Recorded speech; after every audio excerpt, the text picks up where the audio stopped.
Okay. Magandang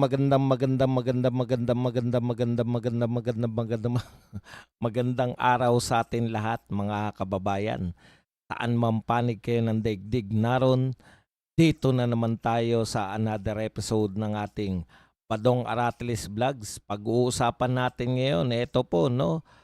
Dito po talaga sa Pilipinas, bawal ang mga politikong hindi magnanakaw o kaya, ah, kung ikaw ay may gusto kang mag-expose, dapat magna ka rin. Pero yung pero yung mga batang politiko na wala nang ginawa kundi mag-expose ng mga pagnanakaw, ah, imbes na sila ay, bigyan ng award. Alam niyo po sa iba pong larangan, 'pag ikaw batang-bata at, maganda po ang iyong ginagawa, ikaw po ay tapat sa serbisyo, pinaparangalan po 'yan. Meron po tayong mga tinatawag na, 10 outstanding young men o young women, mga outstanding po 'yang mga bata pa lang ay, tapat na po, meron na po silang mga, kontribusyon sa mundo. Pero kakaiba po, sa Pilipinas po 'pag ikaw ay politiko, kinakailangan ginagaya mo yung mga nauna sa yung politiko. Hindi ka puwedeng magpaandar. Dito po sa Pilipinas, bawal ang bida-bida.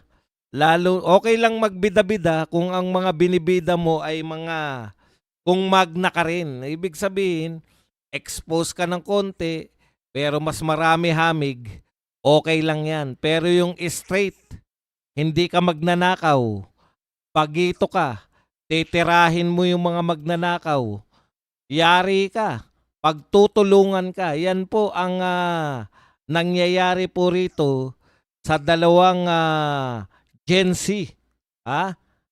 Ayan po, magandang araw sa atin lahat. Wala ng intro-intro, pindot na, okey. Nakakaawa po itong, sinasapit ng dalawang Gen Z congressman natin. Partikular ito pong si Libiste at tsaka ito pong si Barsaga.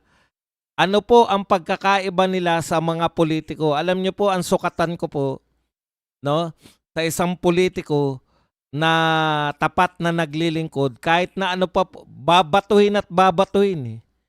Nakita na po natin 'yan sa pamilyang Duterte. Si Pangulong Duterte po minahal ng mga Pilipino noong siya'y nanunungkulan dahil ramdam natin ang kanyang ginawa. Kitang-kita ang mga proyekto po ni, Pangulong Duterte, kaya po siya mahal na mahal ng tao. Ang, mga rating po ni Pangulo ayon mismo dito sa mga SWS at, Pulse Asia, ini-interview po, 'no. Yung rating po ni, nung papaalis na si Noynoy ay, +40%. Si Pangulong Duterte po +80%. Si BBM po kalagitnaan pa lang, negative na po ang rating. Ayan, kaya po basta po yung mga politiko matino, mahal po yan ng mga tao. Kahit na ano pa ang sabihin ng bayarang media, kahit ano pa ang sabihin ng mga magnanakaw na politiko, tao po ang nakaramdam. Tao po ang nakakaramdam kung ang isang, pinuno ay tapat na naglilingkod.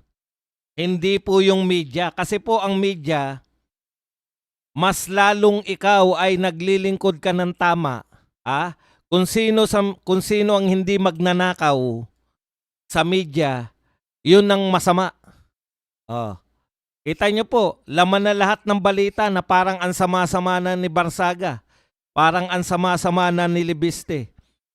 Alam niyo po, battle po yan ng ano, ng, propaganda, eh. Ngayon po panay propaganda na po. Pero eto lang po ang tanong, kahit po yung mga bayarang media, may nagsabi po ba sa kanila, na nagnakaw na si Barsaga? Meron na po bang ninakaw si Barsaga ni Cinco sa kanyang, sa kanyang brief stay as congressman ng Cavite? Si Libiste po ba? Nabalitaan nyo na meninakaw sa kaban ng taong bayan? Bakit po galit na galit kayo sa mga batang congressman na walang ninanakaw? No? Bakit kayo galit na galit sa mga taong hindi nagnanakaw? In fairness po sa mga Duterte, sila po ay inakusahan. Si Tatay Digong po ay nakakulong sa kasong war on drugs. Ngayon lang po ako nakakita na ang kinalaban ni Tatay Digong ay naglalaki ang sindikato ng droga. Ngayon lang po ako nakakita na ang komunidad po natin sa buong Pilipinas halos ay tumahimik. Na wala po yung siga-sigang mga durugista. Payapa po ang Pilipinas nung panahon ni Tatay Digong at dahil dyan, siya po ay pinakulong. Hindi po siya pinakulong dahil siya ay magnanakaw. Hindi po. Habol na lang nila yan ngayon. Inahabol na lang nila. Alam po ninyo yung bayarang media, galit na galit kay Digong yan . Ngayon po natin nauunawaan kung bakit po galit na galit. Basta talaga bayaran. Pag matino ka, galit sa'yo. Bakit? Hindi ka nagbabayad, matino ka . Di ba? Hindi ka nagbabayad, kaya nagagalit sa'yo yung mga mahilig magpabayad.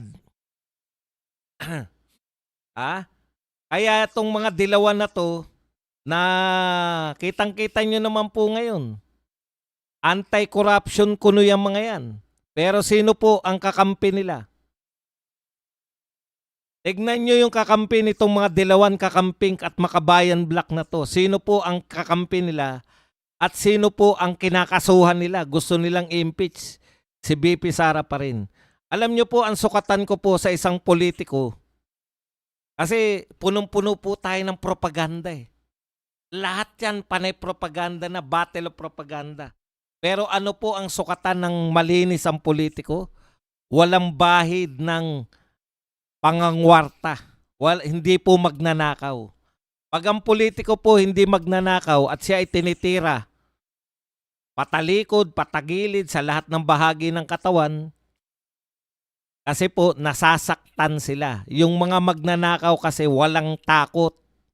Yung mga magnanakaw po kasi sa totoo lang po na politiko, yung hindi pala magnanakaw. mali. Pareho namang walang takot, no? Yung mga magnanakaw, wala rin takot magnakaw . Yung mga hindi po magnanakaw, wala pong katakot-takot yan na umatake. Bakit po? Wala namang balik sa kanila . Ang balik po sa kanila, yung mga gawa-gawang kwento. Halimbawa po to si Barsaga. Bakit nakaka-proud pa rin po si Barsaga?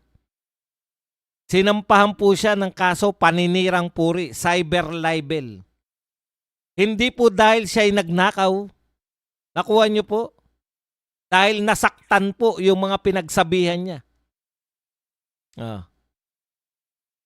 Kilala niyo po ba kung sino yung nagsampa ng reklamo kay Kiko Barsaga? Si Enrique Razon po ang pinakamayamang tao ngayon sa Pilipinas. Kung ikaw ay hindi ka natakot sa pinakamayamang tao at ang nagsampa sa iyo ng reklamong paninirang puri ay pinakamayamang tao at hindi pa rin umaatras hanggang ngayon si Kiko Barsaga sa mga sinabi niya. Saan ba siya sinampahan ng paninirang puri? Sinabi niya kasi na nanuhol o binayaran o nagbabayad to si Enrique Razon. Siya po ang dahilan, di umano. Kaya naging speaker si Martin. Yan yun di ba? Panunuhol. At unang pumalag itong NUP president si Puno.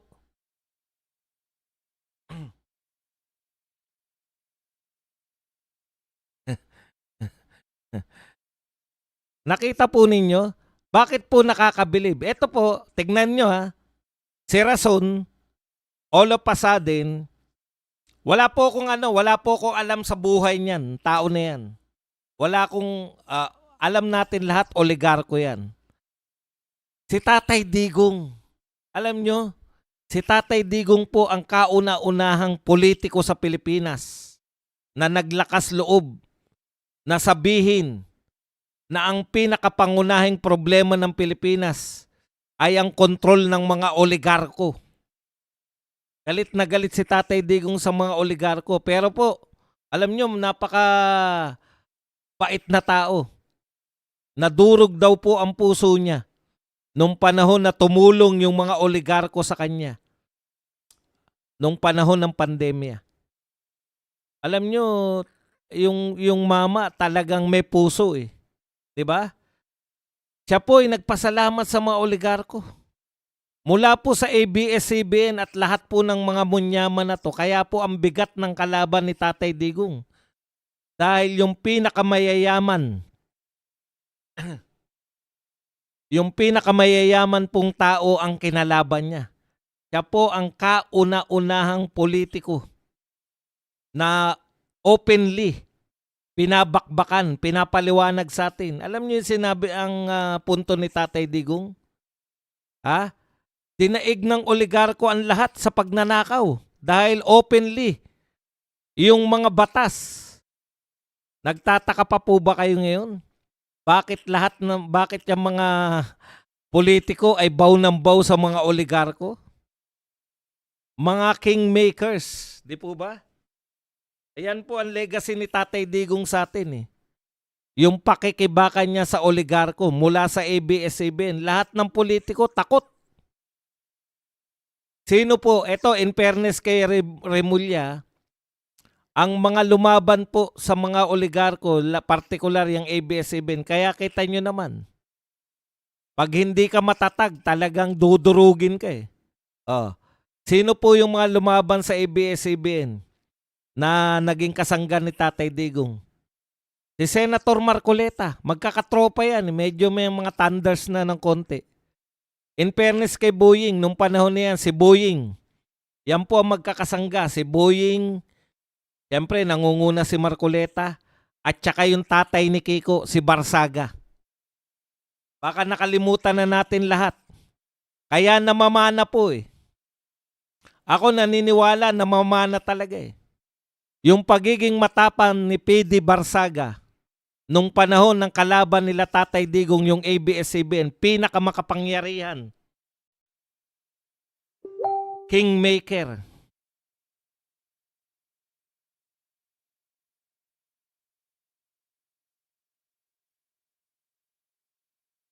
Hindi po natakot si Tatay Digong, si Marcoleta, si Remulla. Kaya saka yung tatay nito ni Kiko, si PD Barsaga. Di ba? Akala ninyo, namamana po yan. Yung pagiging matapang po, namamana. Yung pagiging magnanakaw, malamang namamana din. Kasi nababalitaan natin. Pinakamalaki, di umano. Ha? Ayon po sa lahat ng mga sa PGIP, ano na nga yun? Philippine Investigative Journalism. Biggest pork barrel kings. Pork barrel kings. Si Sandro Marcos at saka to si kanyang tsuhin na si Martin Romualdez. Kaya pwede pong namamana. Namamana po yung tapang, namana ni Kiko Barsaga, yung paglaban sa mga oligarko. Nako, kung kayo po ay nakasubaybay, no? Nasubaybayan nyo po yung panahon ng laban ng mga nila Congressman Marcoleta, ni Remulla, o kaya kayo kala nyo safe na safe kayo kay Remulla, ha? Ngayong ombudsman na si Remulla, sabi siguro okay na tayo. Bata natin yan. Magkakatropa po si Marcoleta at si PD Barsaga, no? Laban sa ABS-CBN nung panahon ni Tatay Digong. Baka Safe ba kayo kay ano, kay Remulla? Eh kung totohanin bigla ni Remulla, no, pag nawala na kayo sa pwesto, kung totohanin bigla ni Remulla na we will follow the lead of the ah where the evidence lead us pala. Yari kayo.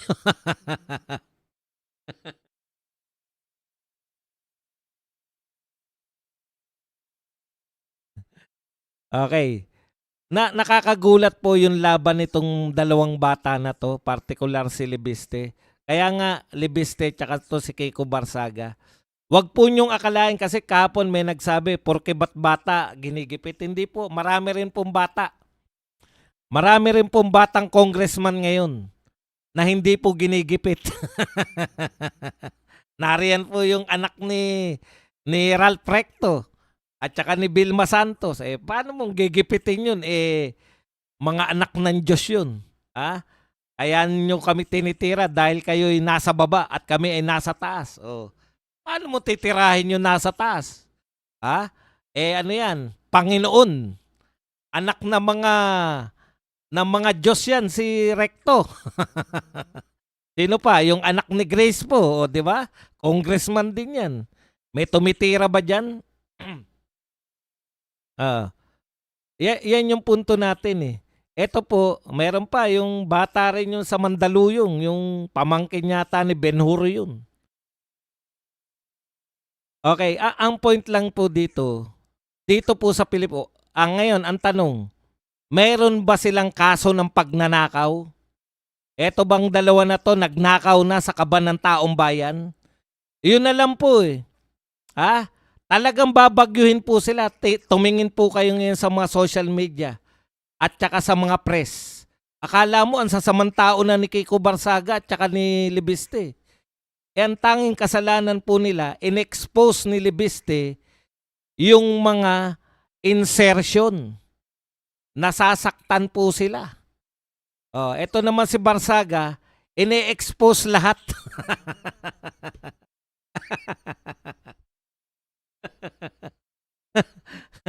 Ha? Si Libiste, partikular na partikular eh. Yung mga kapwa niya congressman, yung malalaking congressman katulad ni Garjola na hindi po nabanggit man lang ni Ping Lacson sa kanyang sa kanyang press conference ni hindi po binanggit yung salita, yung pangalang Garjola. At hindi na po binanggit ni Lacson, nakakapagtaka po itong mga press people, wala po ni isang nagtanong tungkol kay Garjola. Bakit? Ganun po talaga kalaki. Tignan po ninyo yung epekto po. Ngayon may multa na. Pinaiimbestigahan na ng ombudsman si Libiste. Ngayon po, at sabi ng ombudsman, priority priority po si Libiste. Hindi na po priority imbestigahan yung tungkol dito sa mga flood control. Ang priority po si Libiste. Naiimbestigahan tungkol dyan sa solar power na walang kinalaman sa kanyang pagiging congressman. Tandaan nyo po, tayo po, concerned tayo dahil yung mga congressman, ang tinuturo na mga pasimuno, na mga insertion na yan, pasimuno ng mga porsyentuhan dyan sa pera ng taong bayan. Si Libiste po, hindi po pagiging congressman, walang kinalaman sa pagiging congressman at wala pong kinalaman sa kanyang kasalukuyang mga ine-expose yung binibira sa kanya. So ang pinahihiwatig po niyan, huhukayin namin sa dalawang batang ito. Ito po ay warning din sa lahat po ng politiko na kaya naming kalkalin ang mga buhay ninyo. Ano man ang sinabi nyo sa social media, mamalisyahan namin. Kakasuhan namin kayo dahil kami ay bawal. Bawal kantiin. Antindi, no? Antindi pala ni Rason, no? Wala ka na rason-rason.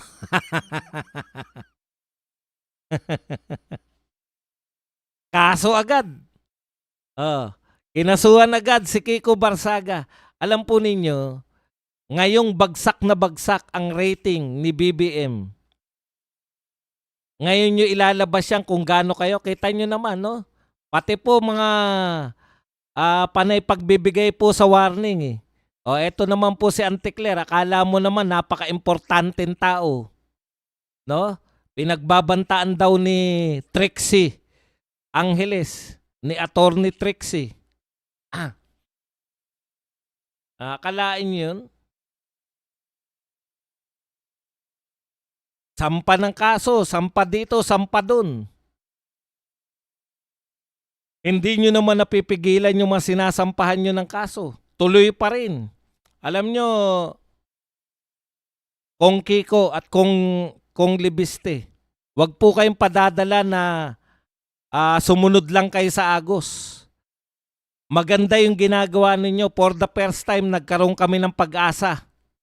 Kaming mga mamamayang Pilipino, nagkaroon kami ng pag-asa na itong mga batang congressman ay kukontrahin nila yung nakasanayan. Yung mananahimik na lang yung mga congressman sa kabila na nakikita nilang mga pagnanakaw sa kaban ng bayan.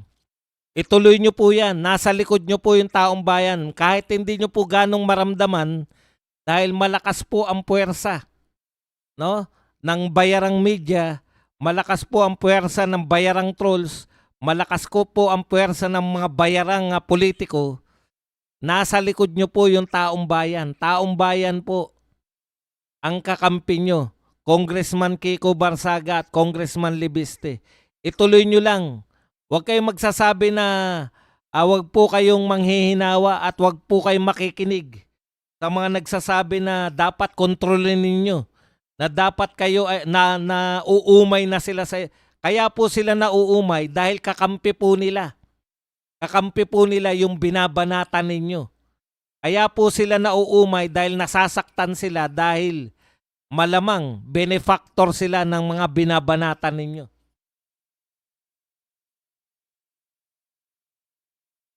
Yung nagsasabing maghinay-hinay kayo sa kabibira. Kakampi po yan ng binibira ninyo. Tama po kayo, wag po kayong maglubay. Talaga po, nakita na po natin yan sa experience po ng mga Duterte. Kung sino po ang naglilingkod ng tama, siya po yung babanatan. Ngayon lang ako nakakita na yung totoong lumaban sa sindikato ng droga, no? Ngayon lang po ako nakakita na yung totoong nagpatahimik ng bansa laban sa mga drogista, siya po ang inuusig. Ganyan po ang ginagawa sa inyo, mga batang congressman. Ganyan po ang ginagawa sa inyo. Hindi nyo lang namamalayan. No? Parang sa mga Duterte, inuusig kayo dahil tama ang inyong ginagawa. Okay. Hindi po ba? Tama naman eh. Si BP Sara, hindi na nila tinantanan buhat nung naging Vice President. Gusto na nilang pabagsakin, hindi pa po na ibababa. Yung kamay ni BP Sara sa panunumpa bilang Vice President, pinagpaplanuhan na nilang tanggalin. Plano po nila yan eh, di ba?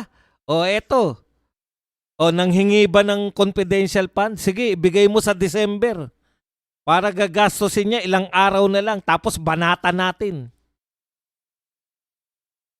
Alintik kayo. Ngayon namin na-realize yung lahat eh. Binigay nyo December. Ilang araw na lang matatapos na ang taon. Natural, gagastosin mo yun. Yung pala ang unang atake nyo. 17 days, sabi nung dramatista. 17 days lang ginastos ang confidential fund na 125. Hindi po 17 days. Sabi naman nung nawawalang si Kimbo. Kimbo, bakit hindi ka nagpapakita? Kimbo, bakit hindi ka kumikibo? Kimbo, bakit hindi ka iniimbitahan? Oy, Lacson, imbitahan mo si Kimbo, imbitahan mo naman si Gardiola. Kahit pa balat bunga lang para naman nababanggit man lang sila. Wala ba silang kasalanan? Linis-linis sila. Sabi po ng malinis na si Kimbo, hindi po 17 days. 11 days lang po. 11 days lang? Sabi naman nung dramatistang Gabriel, 11 days lang. Tapos lahat ng media, 11 days lang ginastos. Oh, 11 days lang. Mag-wild ka ta. Puta, galit na galit yung mga media. Dahil 11 days. Ang tanong, ninakaw ba? Ninakaw ba? Mga hanggang ngayon po, unang buwan pa lang, tinitira nyo na si BP Sara. Hanggang ngayon, hindi nyo napabagsak. Ang pinakamalupit nilang tira kay BP Sara, hindi talaga namin matanggap. Talagang kasula-sulaok. Sara, without H. Antindi, sakit na sakit kami. Walang H si Sara. Ha? Bakit ganun? Wala siyang H. Hoy, naku, ang laking usapin yan. Si Sara walang H. Wala palang H si Sara? Oo, walang H si Sara. Ha? Walang H si Sara? Anak ng tinapay. Malaking kasalanan yan. Ano ang pinakamalaking kasalanan ni BP Sara Duterte? Walang H yung Sara niya. Naisip yan ng mga dilawan, kakamping at ng mga bayarang media. Sara without H, yun na ang pinakamalaki nila. At dahil walang H ang pangalan ni Sara Duterte, sasampahan natin siya ng impeachment. Anong kaso? Walang H yung pangalan.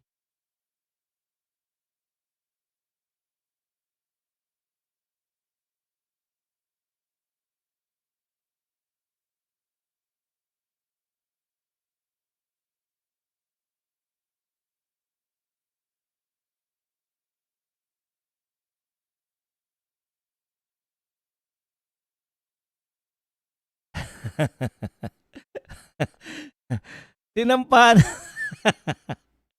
Sara Lustay. Ano po ang nilustay? Hindi niya kasi pinapaliwanag yung confidential fund. Kaya malamang nilustay niya yan.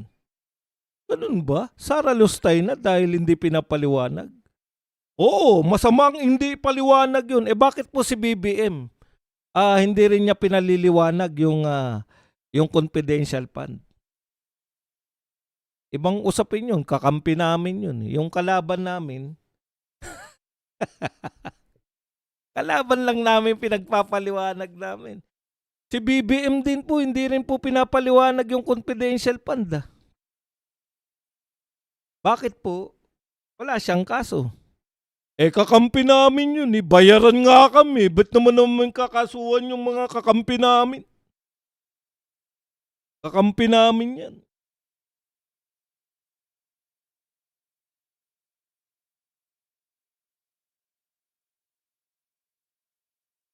Mahina na yan. Tignan niyo po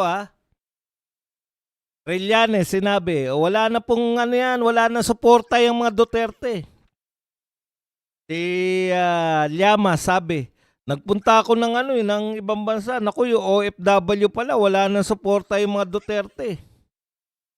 Wala na raw suporta yung mga Duterte, sabi ni Llamas. Unti-unti na nawawala sumusuporta sa mga Duterte, sabi ni Trillanes. Pabagsak na yung Duterte. Yan, ngayon na, 2026 na. Ano na sabi ni Trillanes?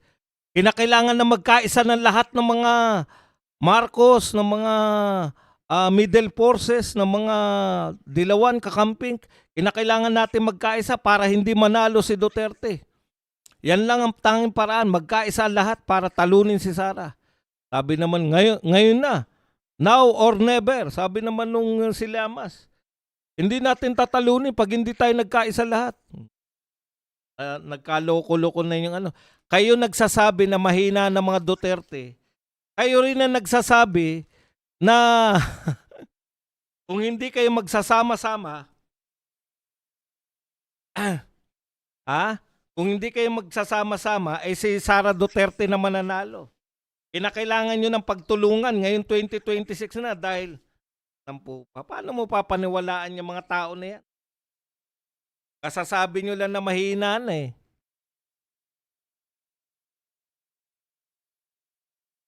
Tapos sasabihin ninyo na kinakailangan magsama-sama kayo para talunin yung mahina.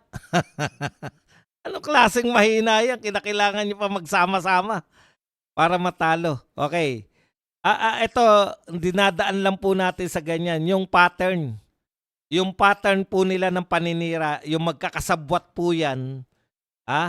Napakarami na nilang mga bayarang vlogger. Nag-uusap-usap nga kami nung mga taga-Birada, no? Pinag-uusapan namin na kasi sila may mga experience sila eh. May mga kasama silang mga mga dating vlogger na nakasama nila na kumikita ngayon talaga ng sobrang laki. Sabi ko, okay lang yan. Ba't kayo naiinggit dyan sa mga yan? Pagkatapos ng termino ng amo nila, sino pa magbabayad sa kanila? Tayo, talagang wala tayong inaasahan nagbabayad sa atin. Kung ano lang yung kinikita ng vlog natin, yun na yun. Kaya walang magbabago sa atin. Sila. Nalalapit ilang taon na lang yan eh. Huwag nyo masyadong pinag-iintindihan. Alam nyo, pinapattern ko lang po, yung ginagawa po nilang mga imposible, na nagawa po nilang posible sa mga Duterte, lalo na po nilang gagawin dito sa mga batang congressman na to. Kasi po, eto po, no, pinalilinya nila lahat. May 2 batang congressman na ayaw namin. Kami, binoto kami ng tao, maglilingkod kami sa mga tao, hindi namin kayo paglilingkuran. Yan yung pinahiwatig ni Libiste tsaka ni Kiko Barsaga. At dahil dyan, ganun sige, sasampahan namin kayo ng katakot-takot na kaso. Iimbestigahan namin kayo. Pasasamain namin kayo kakampi ng mga bayarang media. Kaya kayong mga bayarang media, mahiya naman kayo. Mahiya naman kayo. Ngayon lang tayo nakakita ng mga batang politiko na totoong nagsasabi ng mga katotohanan. Sinisiraan nyo pa. Anong klase kayong mga media? Anong klase yung mga pagiging bayaran nyo?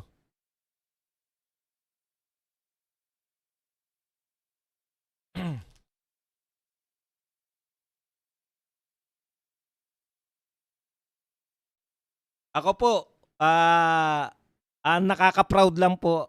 Hindi ko siguro kakayanin eh. Kasi kung magpapabayad ka tapos pipidang ka, ito ibalita mo, ito ang utot nyo.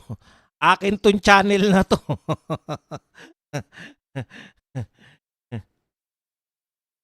Correct. Sinisiraan ninyo yung pag-asa sana natin.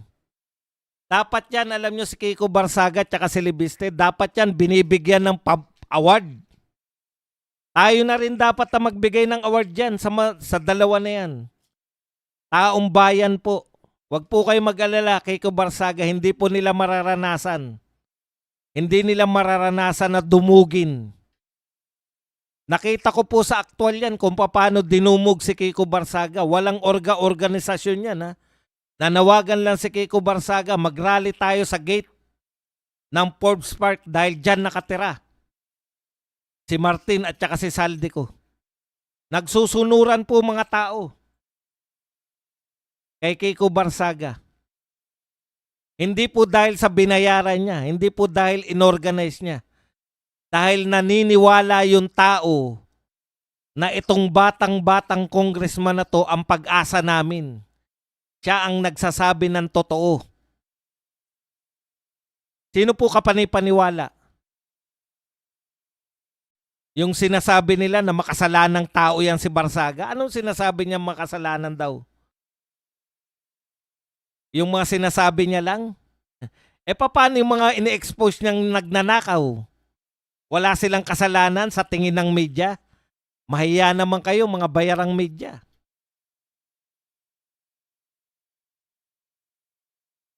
Nakakahiya kayo. Yun ang katotohanan. Nakakahiya kayo. Sinisira ninyo. Pwede naman silang bumigay dahil hindi pa nalilift yung suspension ni Kiko Barsaga. Inasuhan na siya ng pinakamayamang oligarko sa buong Pilipinas. Hindi pa nalilift yung suspension Imagine ninyo kung ganong pagpapahirap ang ginagawa nyo sa mga batang congressman.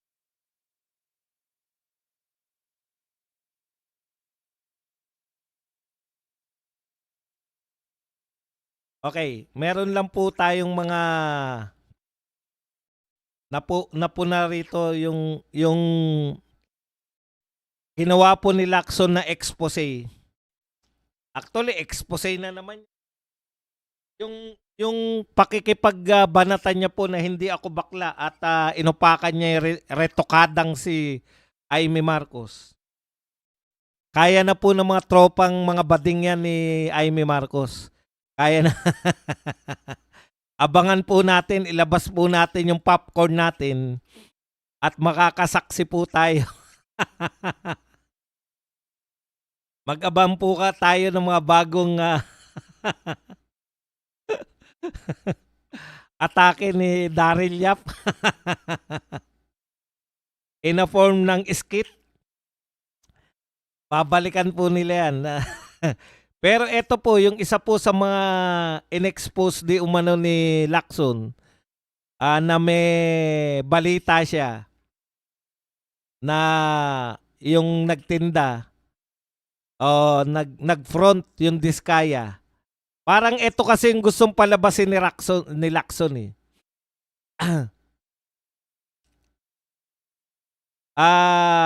Si Diskaya nag-front siya para bumili ng mamahaling property kay Martin Romualdez. Yun daw yung lead na sinusundan ni Lacson para madiin si Martin Romualdez. Lahat nag-deny. Dininay ng abogado, hindi nagkikita. Tapos nilabas po yung mga video ni Diskaya na hindi niya na-meet ng personal si Martin Romualdez. Kaya yung expose ni Ping Lacson, ang aking hinuha diyan, way niya yan para malinis o malihis o talagang maputol yung ugnayan. Parang sabihin ng ngayon pa lang, wala pa yung Lunes eh. Ngayon pa lang sabihin na wala talagang ugnayan si Martin dyan sa flood control. Bakit hindi mo i-pursue Senator Lacson na ano ko na rin to, natalakay ko na kagabi, kaya lang kinakailangan ko lang pumpuruhan ng konti. Bakit hindi mo kasi ang dami po naglalabasan ngayon na dinidepensahan. Hindi po nakipag-usap, hindi po kilala ni Martin yung mga Diskaya. Ano ngayon? 'Di ba? Samantalang ang issue, wala po akong nabalitaan na issue kay Senator Lacson. Wag mo namang wag ka namang gumawa ng para mapawalang sala lang si Martin Romualdez. Ang issue kay Martin, binibigyan siya ng mali-maletang pera. Yun ang ipurso nyo. Maghanap kayo ng iba pang testigo bukod kay Gutesa at saka ayaw nyo tanggapin yung kay Saldico eh. Kinoroborate na ni Saldico yung kay Gutesa. Kung ayaw pa rin ninyo, ang dami pong binanggit na pangalan ni Diskaya. Bakit hindi nyo ipatawag yung sinasabi na nagkiklaim na siya yung tumatanggap ng pera para kay Romualdez? Hindi yung nag-front yung Diskaya. Ang sinasabi po ng Diskaya, wala po ako narinig na kami po ang nag-front kay Martin Romualdez para bumili ng property. Wala po kami narinig sa Diskaya. Ang sinasabi ni Diskaya, nagbibigay po kami ng pera kay Martin Romualdez. Dito po sa mga ganitong pangalan, siya po ang kumukubra. Bakit hindi nyo isabpina yung sinasabi ng Diskaya na kumukubra?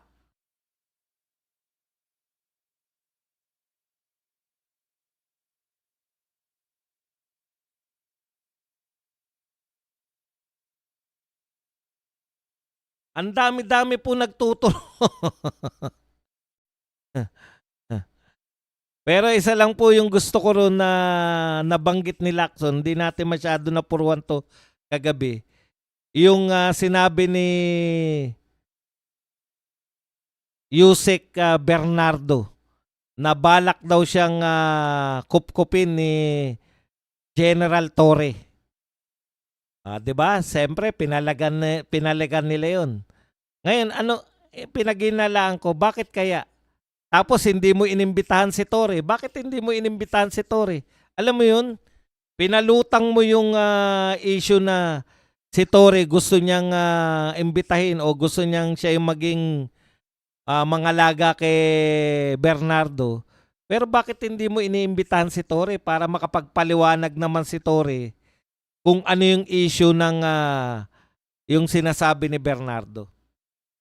So marami po tayong gusto pa, kaya wag nyo munang pakiusap lang namin bilang Blue Ribbon Committee Chairman. Isa lang pakiusap namin, Senator Ping Lacson. Kung si Gordon nga ang tiyaga-tiyaga niya, parmali issue lang. 7 buwan niya nag-imbestiga sa parmali issue. Baka gusto mo namang mag-imbestiga ng matagalan. Sabi kayo ng sabi, napakaraming issue. Napakaraming issue sa flood control. Bakit gustong-gusto niyong tapusin agad? Yan lang po ang ating topic. Pwede na kayo magtanong, pwede na po kayo magbigay ng reaksyon at higit sa lahat, pwede po kayo magbigay ng pangkape. Magpakape naman kayo.